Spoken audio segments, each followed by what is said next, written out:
Bonjour à tous. Je reviens vers vous pour vous donner un certain nombre d'informations, comme nous l'avons fait tout au long de cette crise. Alors aujourd'hui, chaque foyer larzéacois a dû réceptionner donc 2 masques, un masque de la commune de Lardy et un masque du département. C'est une première dotation. À terme, nous souhaitons que chaque Larziacois et non chaque foyer puisse avoir donc 2 masques de Lardy et un masque du département. Donc ces distributions se font au fur et à mesure de la réception de nos commandes. C'est pour ça que nous avons tenu, avant toute chose, que chacun puisse avoir cette première dotation dans les boîtes aux lettres pour que ça puisse vous dépanner. En ce qui concerne les masques des enfants, donc la production est encore beaucoup plus compliquée. Les délais sont faramineux et donc je ne peux pas m'engager sur ce sujet.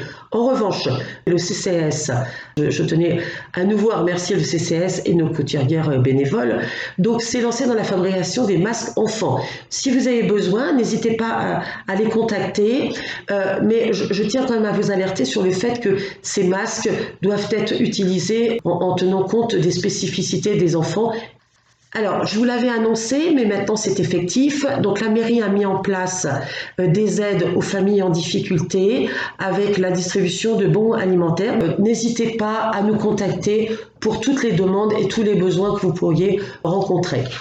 Nous avons également pris contact avec l'ensemble des entreprises de notre territoire pour connaître leurs difficultés et leurs besoins, ce qui va nous permettre, bien entendu, de les accompagner dans cette reprise d'activité que nous souhaitons le plus rapide sur notre territoire pour éviter un maximum de casse.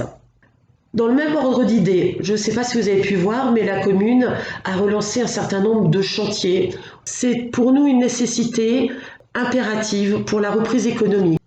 Au niveau des écoles, donc la commune a mis en place 2 centres d'accueil des enfants des parents prioritaires.